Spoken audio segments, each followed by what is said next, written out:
So again, my name is Emily Herzog, and thank you again so much to each of you for being here today, for taking time out of your day. I know it's such a busy time of year right now.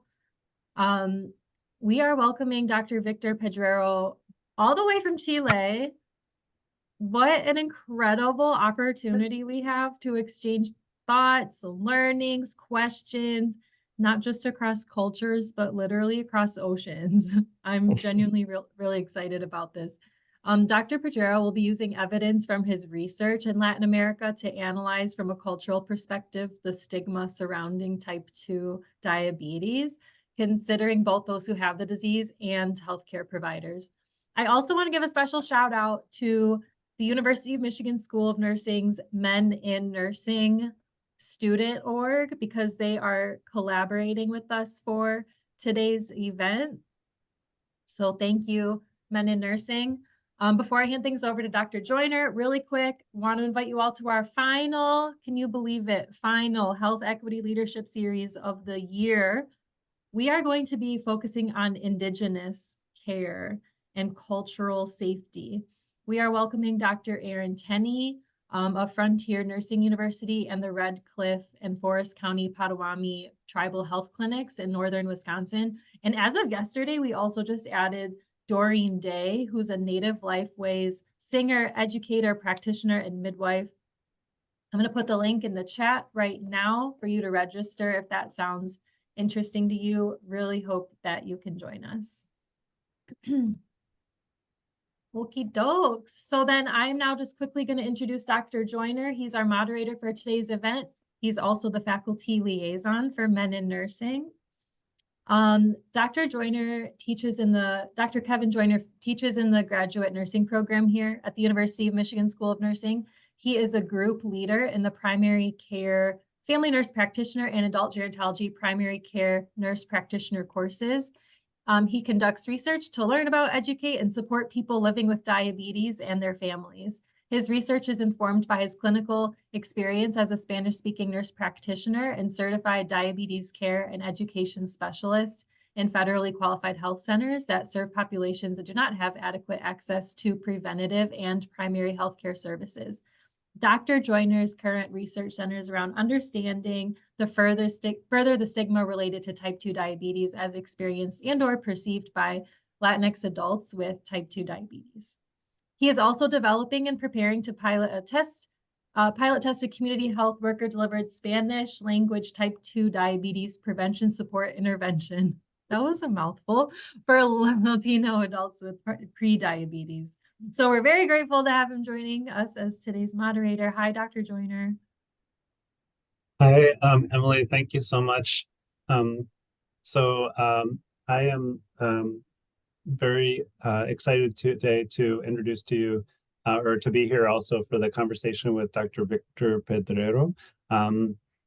Dr. Pedrero is a nurse, and he earned his PhD in psychology and a master's in measurement and evaluation. He is an assistant professor in the Faculty of Nursing of University of Andrés Bello in Chile. Dr. Pedrero's research interests include the relationship between the experience of stigma and health in people with diabetes, cultural competence in healthcare, and the development and psychometric evaluation of measurement instruments in health.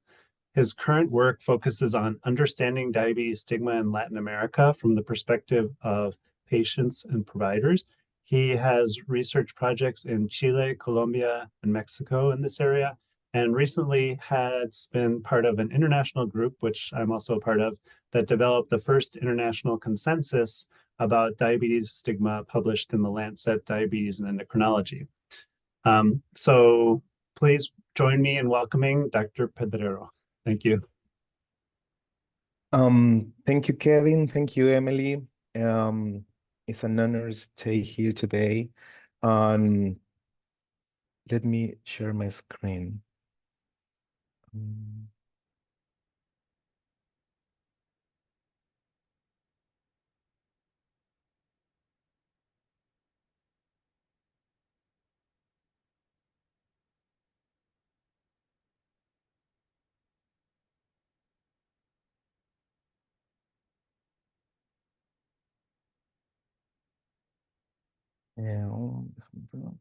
Do you see the presentation? Yes, we Can we- do. Yeah, yeah. Yep. Thank you. Thank you. The talk today is about diabetes stigma from a cultural perspective. This is an outline. Some things about diabetes epidemiology as a general, diabetes treatment, definition and theoretical approach to diabetes stigma, stereotypes, cultural diabetes stigma, and finally, evidence from our studies in Colombia. And at the end, some of the future direction in this topic. I want to start with this work, this by the Chilean artist Paulina Saavedra, represent the concept of stigma very well. In general, stigma can be understood as a mark that distinguishes a personal or group characteristic and is associated with negative aspect. This definition applies to many illnesses. Diabetes is one of them. Now, diabetes is a worldwide epidemic.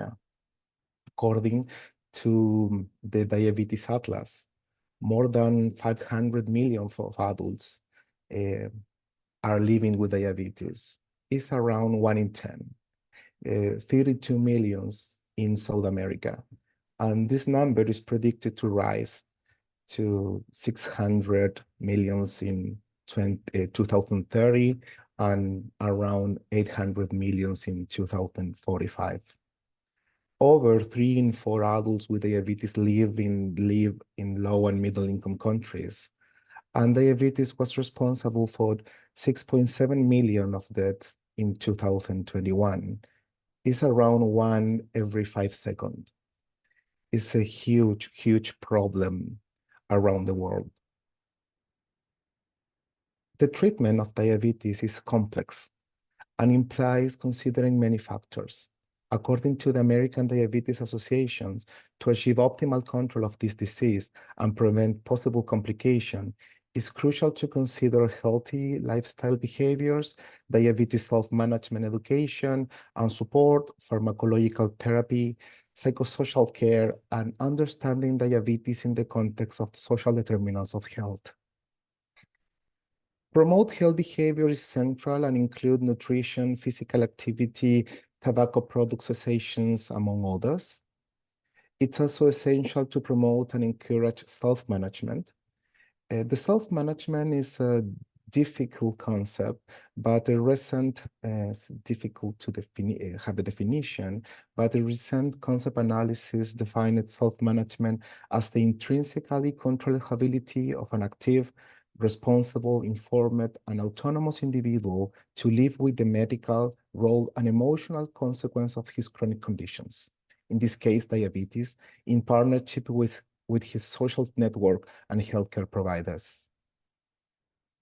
Self-management education and support facilitate informed making this self-care behaviors, problem solvings, and active collaboration with the healthcare teams. Self-management is associated with lower A1C or glycated hemoglobin, lower self-reported weight, improved quality of life, reduce all cause of mortality, positive coping behaviors, and lower healthcare costs. Also, psychosocial care should be integrated into treatment and support of persons with diabetes to optimize health outcomes and health-related quality of life. Psychosocial factors are defined as the complex environmental, social, behavioral, and emotional factors that influence living with diabetes. Some examples of psychosocial factors are diabetes distress, depression, and self-efficacy.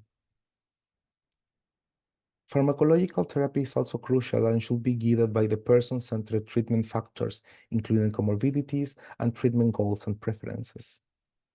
All these factors need to be understood on the social determinants of health framework.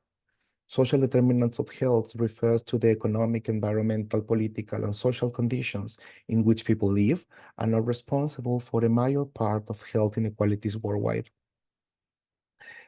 Health inequalities related to diabetes and its complications are well documented and have been associated with greater risk of diabetes, higher population prevalence, and poorer diabetes outcomes. Stigma can be considered part of the psychosocial factors. Evidence indicates that stigma has the multifaceted effect on health, self-care, and well-being of people with diabetes. There is also growing evidence that diabetes stigma can affect public and government support and funding for research in diabetes prevention, care, and treatments. Diabetes stigma is a global problem, and its visibility has been increasing in the last few years. This is a position statement, a consensus about this topic recently published in the Lancet Diabetes Endocrinology, and the Professor Spade is a worldwide authority on this topic. And we have the opportunity to contribute to this effort with Kevin. Now, a theoretical approach to diabetes stigma. Diabetes stigma refers to negative social judgments, stereotypes, and prejudice about diabetes or about a person or group due to diabetes, occurring typically in the context of power imbalance. And a typical scenario of power imbalance is healthcare relationships, because usually the healthcare provider have more power than the patients. But occurs in other circumstances, work and other places too. Large cross-sectional studies suggest that up to 4 in 5 adults with diabetes suffers diabetes stigma. It has long been recognized that the stigma exists at different levels: individual, interpersonal, and structural. From a structural point of view, refers to social level condition, cultural norms, and institutional policies that constrain opportunities, results, and well-being of the stigmatized, or in this case, people with diabetes. In the interpersonal level, refers to prejudice and discrimination as expressed by one person to another, the interactional process that occurs between the stigmatized and the non-stigmatized. And at individual level, refers to cognitive, affective, and behavioral process in which individuals engage in response to stigma. Applying this general model to diabetes, we can find at individual level 3 different facets of the stigma. Perceived stigma refers to believing or awareness of the existence of diabetes stigma. It's like feel stigma in the air. Anticipated stigma refers to expectation of fear or expecting diabetes stigma. It's fear of rejection. An internalized stigma refers to a cognitive bias in which diabetes stigma is absorbed and endorsed, leading to self-blame or shame. At interpersonal level, we can find experienced stigma refers to tangible examples of stigma, usually in the form of discrimination due to the disease. And at the structural stigma or structural discrimination, we can find societal or cultural norms and institutional organization practice that constrains people's rights to social justice and fair and equitable treatment due to their diabetes. This is a simple schema that pretends to summarize various models that intend to explain diabetes stigma process. A more recent review of this topic is in the consensus. In the first domain, we can find drivers and facilitators.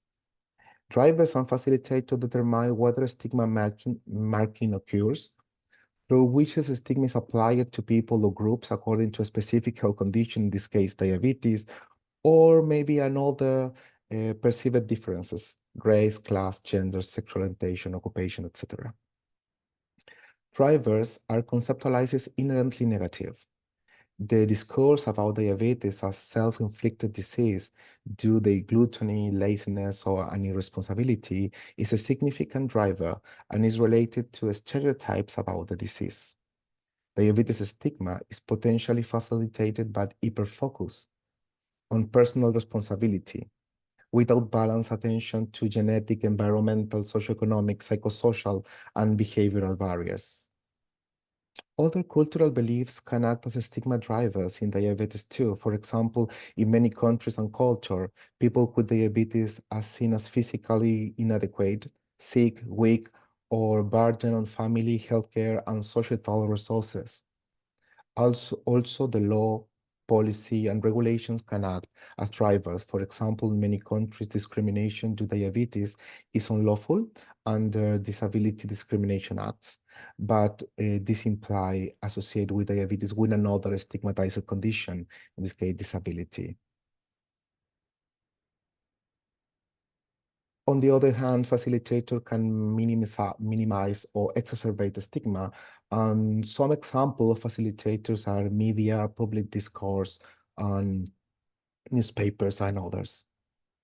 Once a stigma is applied, it manifests in a range of stigma experiences. As we explained in the previous slide, structural experiences perceived, anticipated, or internalized.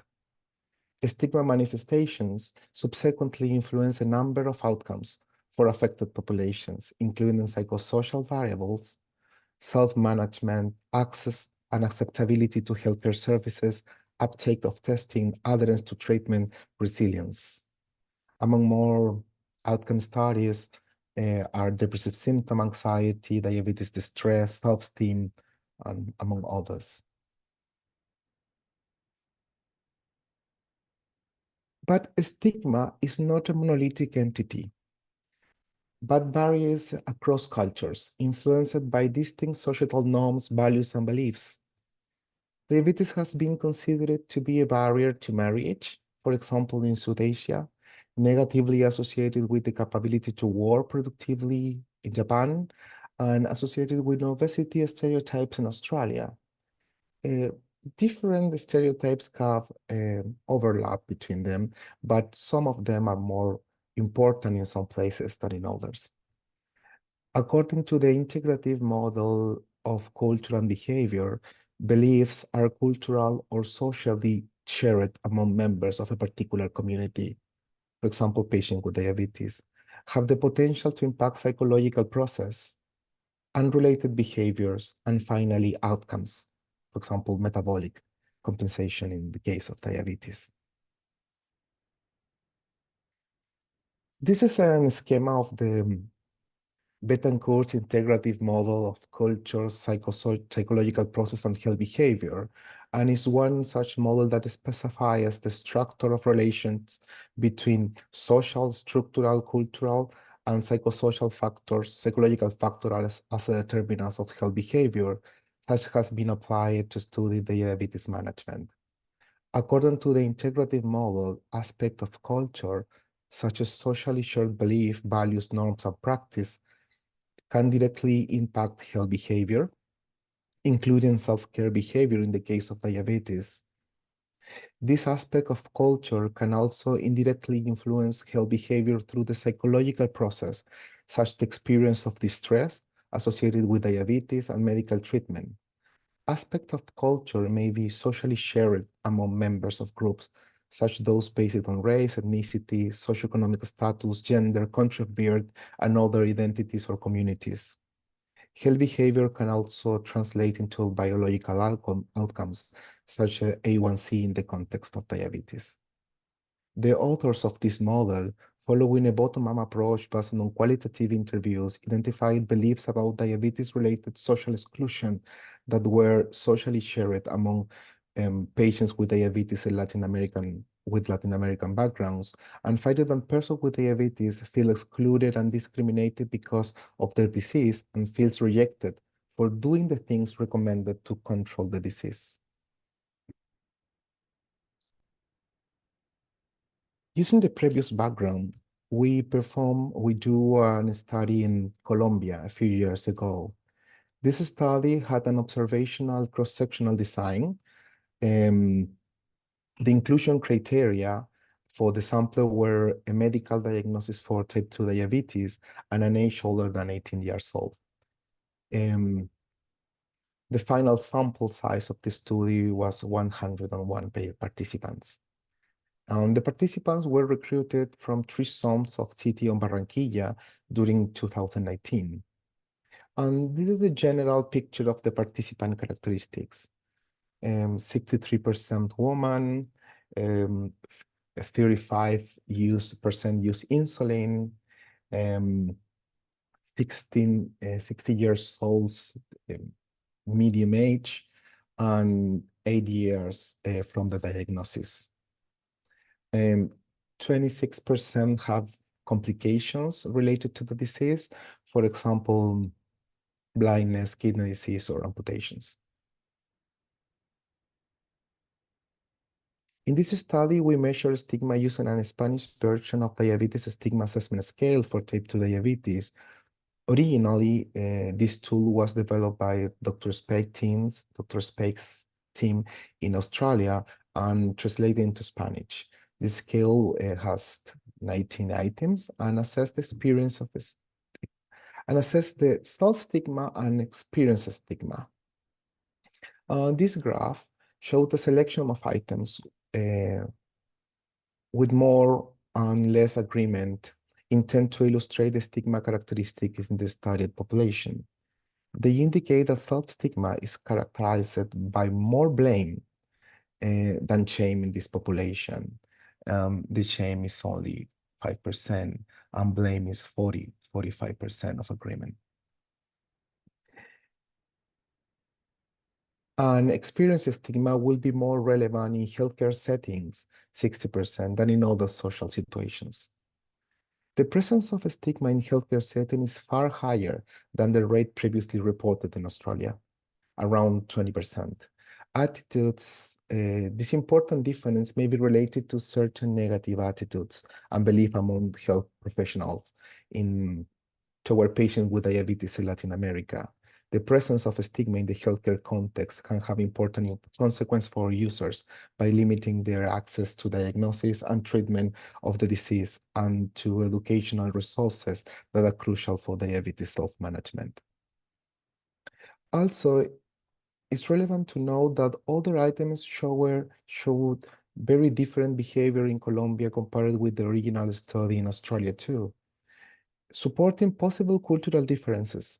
For example, the blame perception was 45% in Colombia, but in the original study in Australia, the same item reached 30% of agreement.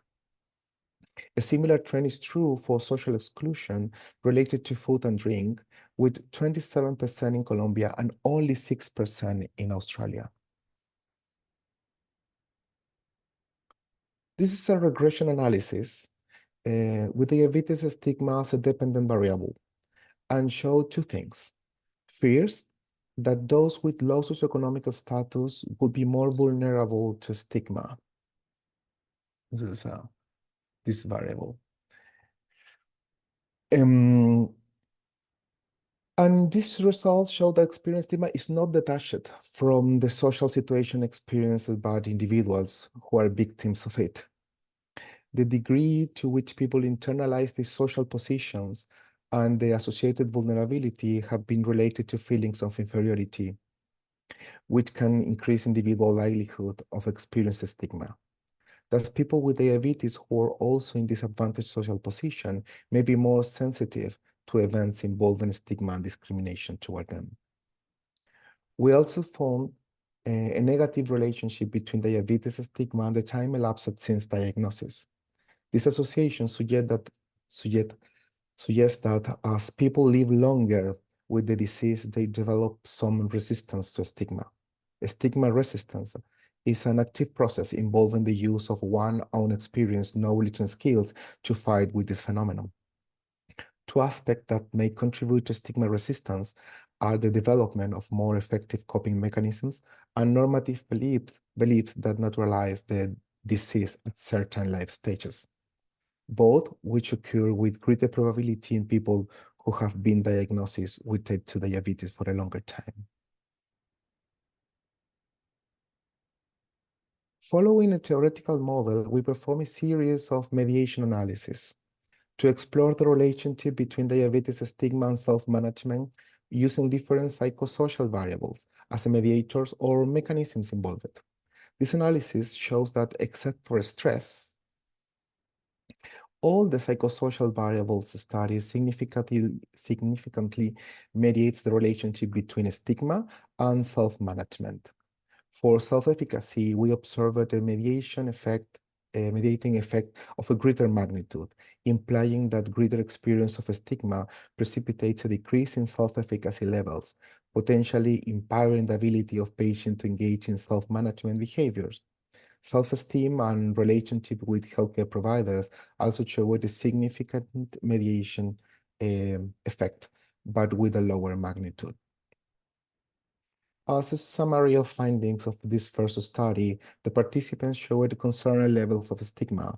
Time since diagnosis and socioeconomic level were related with the level of stigma. Stigma was negatively associated with psychosocial variables and self-management, and the psychosocial variables will be a part of mechanisms involving the effect of diabetes stigma on self-management behaviors.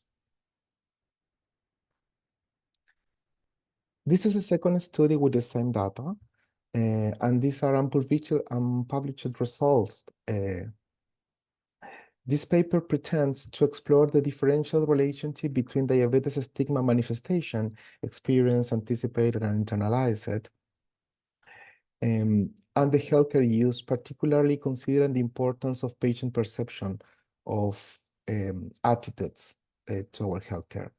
From a theoretical point of view, internalized and experienced stigma could contribute to anticipate stigma, to fear of rejection. To analyze it, we use a scale of anticipated stigma in healthcare. Example of items are, because of your chronic diabetes, a healthcare worker will give you a poor care, will blame you for not getting better, will think that you are a bad patient. This mediation model shows that the whole effects of experience and internalized stigma on the use of healthcare services will completely depend on anticipated stigma in healthcare and negative attitudes to healthcare services.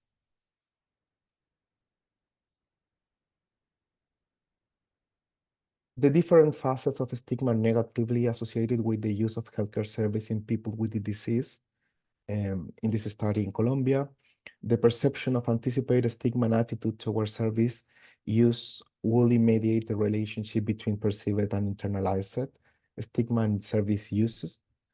The anticipated stigma will have the most relevant association with the service use behavior than all the facets of the stigma. This is the last study. This study have a more positive focus.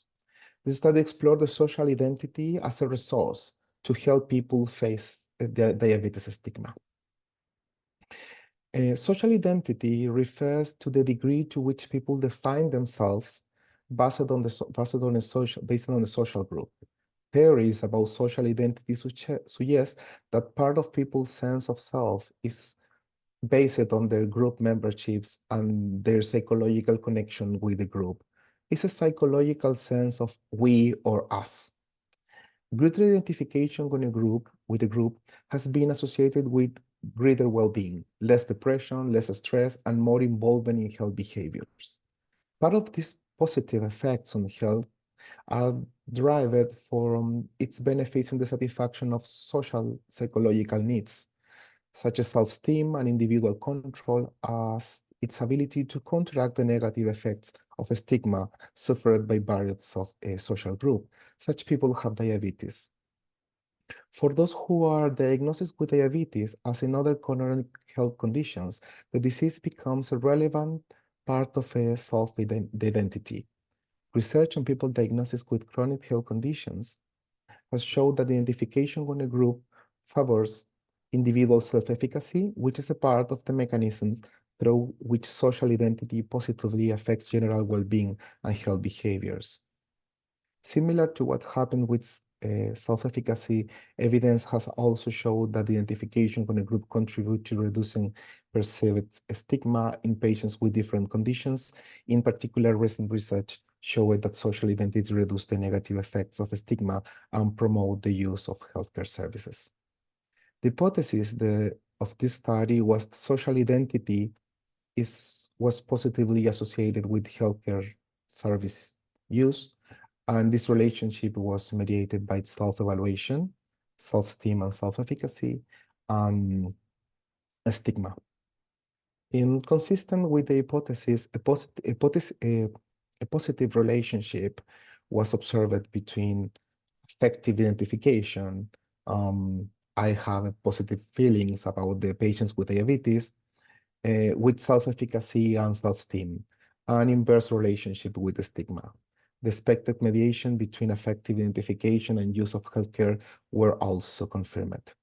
Positive feelings toward the group indirectly increase the use of healthcare services, promoting a positive evaluation of self and decreasing the experience of a stigma associated with having disease.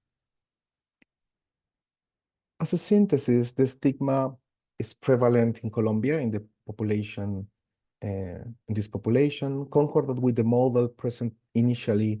The stigma is negatively associated with psychosocial and behavioral outcomes. Different manifestations of a stigma can play a different role in the health of persons with diabetes, and social identity will be a resource for facing the stigma of diabetes. And some future direction of this research continue exploring this phenomenon in Latin America, new studies in other Latin American country, Mexico, and now Chile, analyze the relationship of a stigma and its manifestation with glycemic control, and continue analyzing new variables that contribute to facing diabetes stigma in Latin America. Thank you.